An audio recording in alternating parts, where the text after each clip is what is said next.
Sì, guarda, sì, d'accordo con la tua disamina.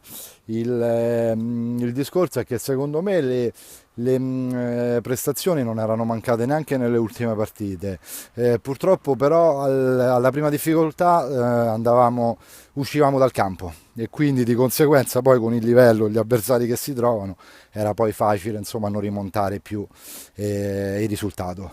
Oggi devo dire ho rivisto anch'io un gruppo compatto, un gruppo che ha lottato su ogni pallone fino alla fine, concedendo poco e niente agli avversari e creando molte occasioni. Penso il 2-0 sia anche stretto.